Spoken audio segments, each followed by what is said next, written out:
What is it with people sometimes?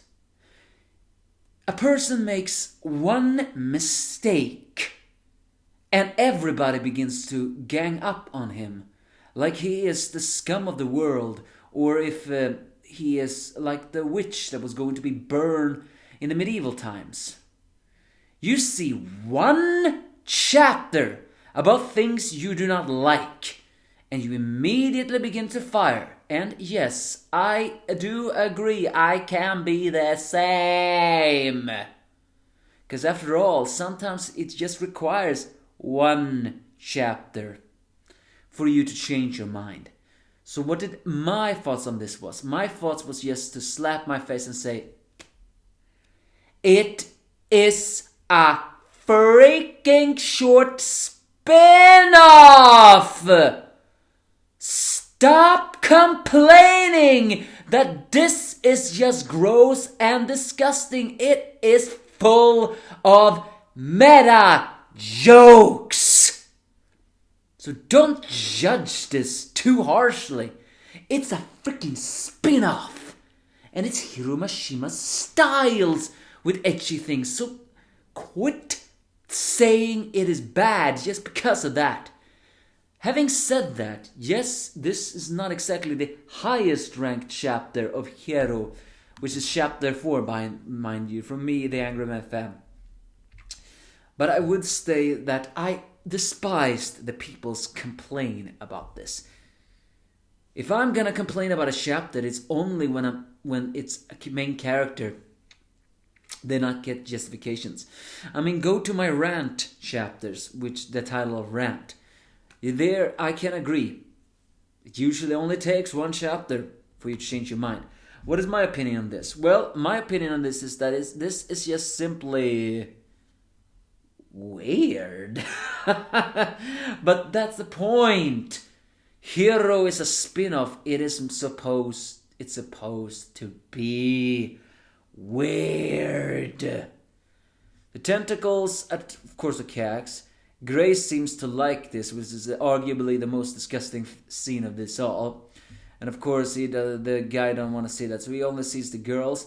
Ersa seems to like this, but only because it tickles. So, well, that is kind of funny. Grave manages to freeze the tentacles as the rest of the gang, well, finish it off. The most adorable thing about this is Pino surprisingly being so fangirly about magic. I do hope that this is going to be seen in Eden Zero's real manga. I mean, Pino being so very much about magic. Either way, Lucy summons also magic spirits as the rest of the gang also make sure that it works. And here it's pointed out that Rebecca from Eden Zero does not have her weapon. Because apparently the happy of Eden Zero, yes, because Eden Zero also has a happy. Go to my Eden Zero reviews to confirm that. Is, as you may know, minor spoiler alert, but hey, you read this, you already know. It can transform into guns, and when Rebecca has a gun, she is pretty cool.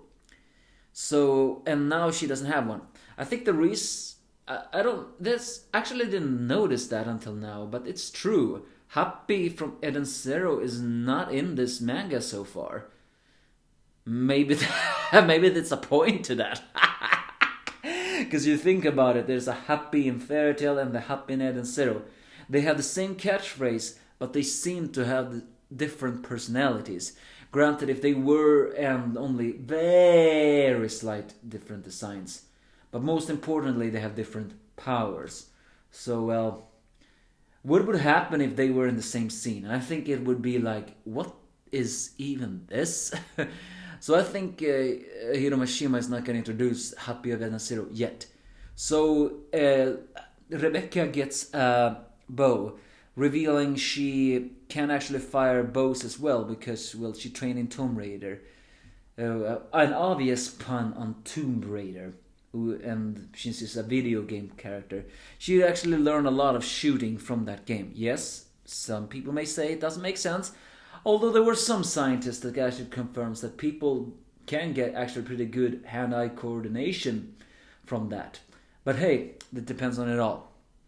And then the monsters begin attacking the town as Shiki and Natsu actually shows pretty amazing team-up movements. That actually snaps Yuli, and Letten realizes that these are not really bad things there. And you know, there was something I actually said in last chapter. You know, we were introduced to the Jingle Butt gang leader and Ichiga, the disgusting comic relief characters of Rave Master and Fairy Tail per se. That was the wrong word I was looking for. Whatever.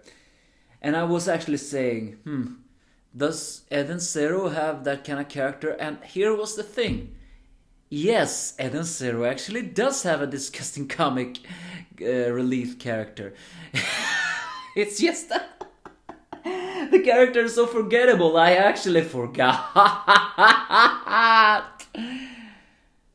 And actually, that's a point. I still see no reason why that character is even in the manga. And I hope there's a point to that, and not just for comic relief. And who is that character? Well, none other than the sumo robot Moscow. He is the Ichiga and the Jingle Butt leader of Eden Zero. Because every scene he is just... What?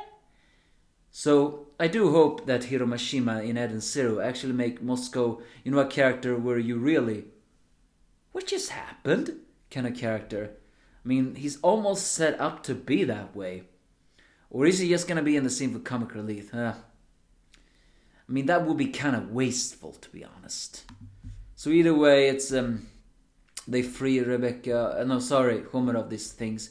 But then, and Jingle Butt leader... there are also some butt jokes here. It's kind of disgusting for the Jingle Butt and Ichiga to say that. Homer has a nice backside, but that's the thing. The Jingle Butt leader is introduced to his leader, as we also meet Moscow again. Now also wearing his thong. He bonds actually pretty much with Ichiga because, well, they both have their verbal tics. Moscow for Mos and Ichiga for men. All Homura can say, this is chaos, and I agree. It's it's disgusting chaos. Why is I mean, technically it's not that funny. It's just more funny of the fact that why is Homura, an awesome character, forced to put up with these disgusting comic relief characters? Then the floor collapses as well as things really happen. But it's the end of this chapter that really brings forth that maybe next week's chapter is going to be a little bit better than this one. I mean, I may have laughed a lot, but while this episode certainly has comedy, a lot of this comedy is something like, ugh, kind of comedy.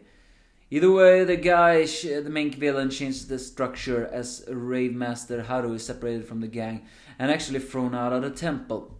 While the rest of the gang deflects the many weapons. It's kind of awesome to see Shiki and Natsu being such best brothers.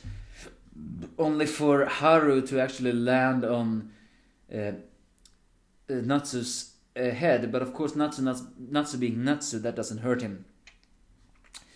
And so, they are finally not reunited. That's the wrong word. I mean, technically, there was a one shot is the wrong word. A special chapter which actually made Rave Master and Fairy Tail meet up. Although technically it wasn't completely that. It was mostly just scratch that. It was just Haru and Natsu meeting each other, only to fight due to a very misunderstanding. Ellie and Lucy were also there. Actually, they did animate that episode. It was kind of funny, to be honest.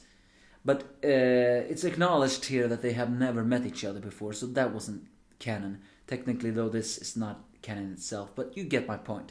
Either way, the free seasonal heroes of the Trinity works, Rave Master, Fairy Tail, and Eden Zero, have now met.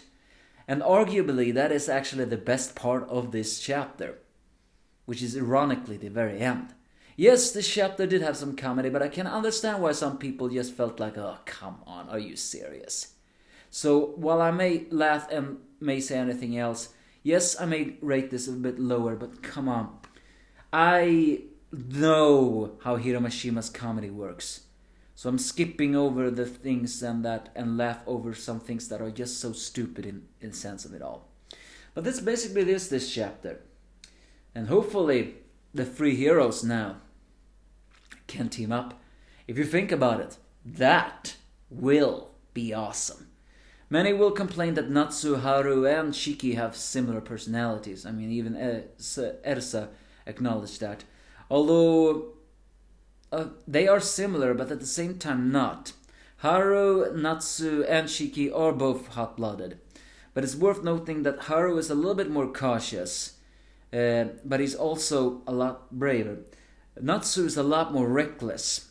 That is coupled with bravery, but is also a very fierce protector. And Shiki is a little bit dizzy and clueless, but also brave for sacrificing everything else.